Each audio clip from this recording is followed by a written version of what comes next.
നമസ്കാരം. MG മോട്ടോഴ്സും JSW ഗ്രൂപ്പും ഇവർ തമ്മിലുള്ള ഒരു അലയൻസ് ശരിക്കും ഇന്ത്യൻ മാർക്കറ്റിൽ ശക്തമായിട്ടുള്ള ഒരു കോമ്പറ്റീഷനാണ് ടാറ്റ മോട്ടോഴ്സിന് കൊടുത്തത്. അതുകൊണ്ട് തന്നെ MGയുടെ വാഹനം, അതായത് സൈക്ക് മോട്ടോഴ്സിൻ്റെ ഉടമസ്ഥതയിലുള്ള വൂളിംഗ് എന്ന് പറയുന്ന ബ്രാൻഡിന് കീഴിൽ വരുന്ന ക്ലൗഡ് എന്ന് പറയുന്ന EVയെ ഇന്ത്യൻ മാർക്കറ്റിലേക്ക് കൊണ്ടുവന്നു.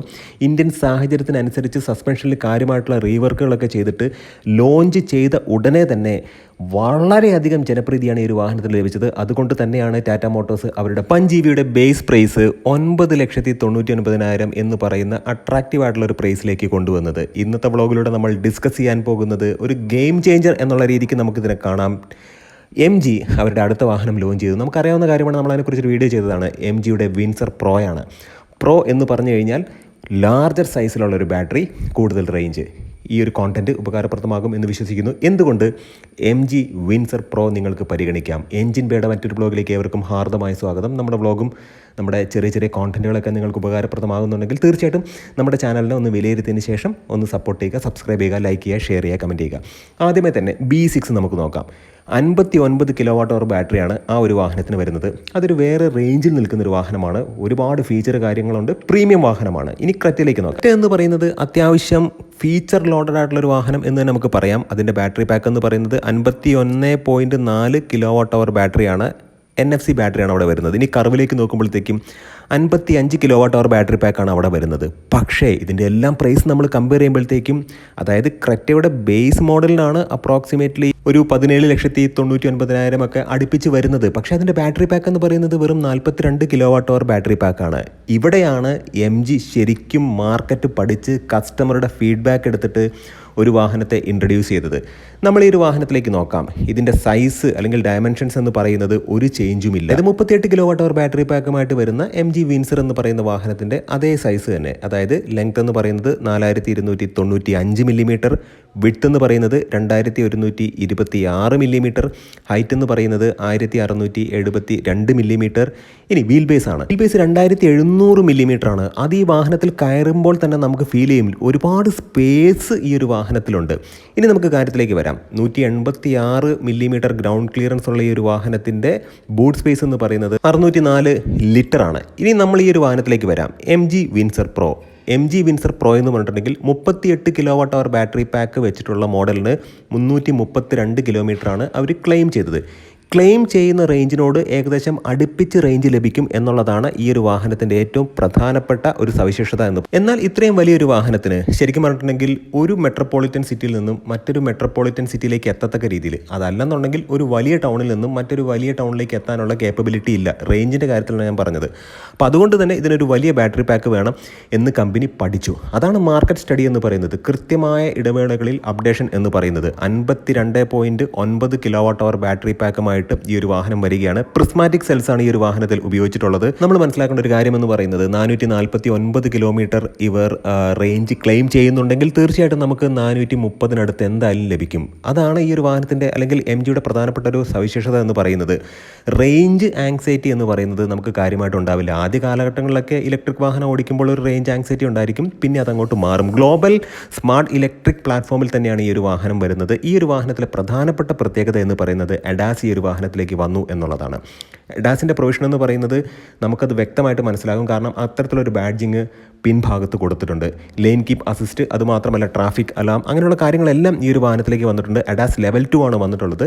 ഇനി മറ്റൊരു പ്രധാനപ്പെട്ട പ്രത്യേകത എന്ന് പറയുന്നത് ഈ ഒരു സെഗ്മെൻറ്റിൽ തന്നെ എനിക്ക് തോന്നുന്നു ഈ ഒരു പ്രൈസ് റേഞ്ചിൽ ഇത്തരത്തിലൊരു ഫീച്ചർ ഇല്ല. അതായത് ഇലക്ട്രിക് ടെയിൽ ഗേറ്റ് ഈ ഒരു വാഹനത്തിലേക്ക് വന്നിട്ടുണ്ട്. ഇപ്പോൾ നെക്സോണൊക്കെ നമ്മൾ നോക്കുകയാണെന്നുണ്ടെങ്കിൽ 45 kWh ബാറ്ററി പാക്ക് ഉള്ളൊരു മോഡലിനാണ് 17,20,000 രൂപ അപ്രോക്സിമേറ്റ്ലി വരുന്നത്. അത് മാത്രമല്ല ക്രെറ്റയുടെ ബേസ് മോഡൽ നമ്മൾ നോക്കുകയാണെന്നുണ്ടെങ്കിൽ അവിടെ 42 kWh ബാറ്ററി പാക്കുള്ള മോഡലിന് 17,99,000 വരുന്നുണ്ട്. നെക്സോണിൻ്റെ 45 kWh ബാറ്ററി പാക്കുള്ള മോഡലിന് 17,20,000 അടുത്ത് വരുന്നുണ്ട്. അവിടെയാണ് വിൻസർ പ്രോ എന്ന് പറയുന്ന 52.9 kWh ബാറ്ററി പാക്കുമായിട്ട് വരുന്ന ഈ ഒരു വാഹനത്തിൻ്റെ പ്രൈസ് 17,49,000 രൂപയാണ്. ഇതിനകത്ത് ബാറ്ററി ആസ് എ സർവീസ് ഇല്ലാത്ത ഒരു പ്രൈസാണ് വരുന്നത്. ബാറ്ററി ആസ് എ സർവീസ് നിങ്ങൾ എടുക്കുകയാണെന്നുണ്ടെങ്കിൽ 12.5 ലക്ഷം രൂപയ്ക്ക് ഈ ഒരു വാഹനം നിങ്ങൾക്ക് തീർച്ചയായിട്ടും ലഭിക്കുന്നതാണ്. നമ്മൾ മനസ്സിലാക്കേണ്ട ഒരു കാര്യം, വിൻസറിന് 14 to 16 ലക്ഷത്തിന് അകത്താണ് അതിൻ്റെ ഒരു പ്രൈസ് വരുന്നത്. അത് ബാറ്ററി ആസ് എ സർവീസ് ഇല്ലാതെ എടുക്കുകയാണെന്നുണ്ടെങ്കിൽ വിൻസർ പ്രോയിലേക്ക് വരുമ്പോഴത്തേക്കും ബാറ്ററി ആസ് എ സർവീസ് ഇല്ലാതെ എടുക്കുകയാണെന്നുണ്ടെങ്കിൽ 17.5 ലക്ഷം രൂപ വരും.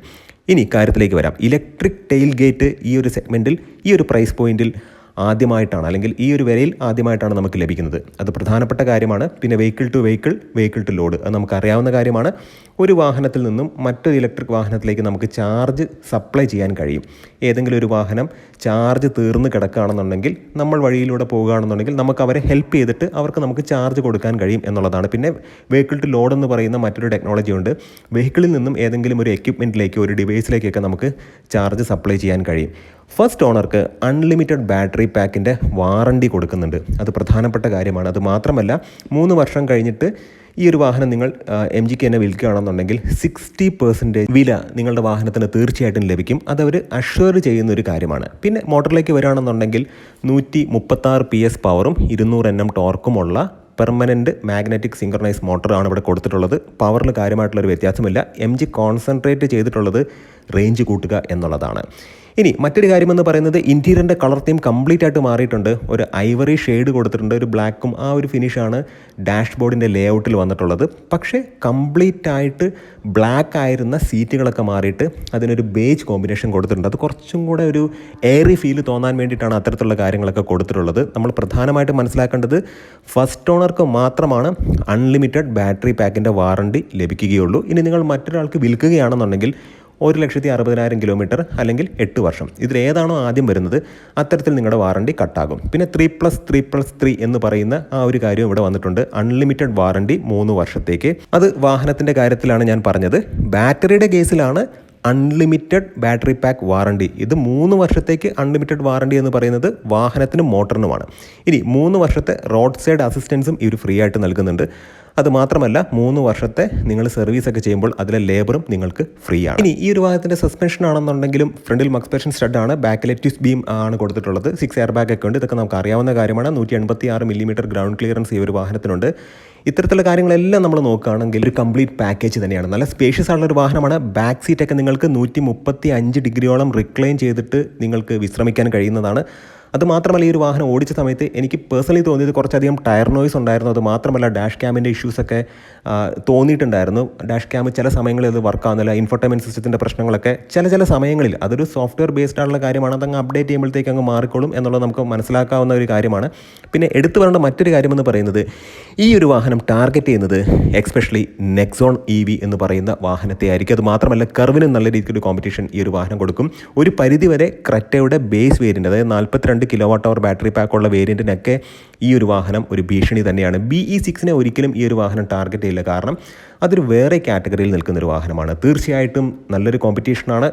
17,49,000 രൂപയ്ക്ക് 449 കിലോമീറ്റർ റേഞ്ച് നൽകുന്നൊരു വാഹനം.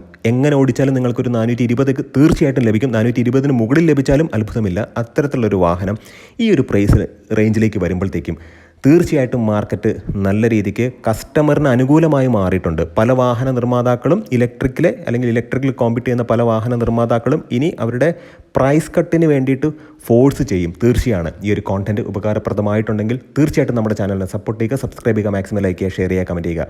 നല്ല വ്ളോഗ്സ് ഉണ്ടെങ്കിൽ വീണ്ടും കാണാം. നിങ്ങളുടെ സ്നേഹത്തിനും സപ്പോർട്ടിനും ഒരിക്കൽ കൂടി വിനയത്തോടെ നന്ദി. നമസ്കാരം.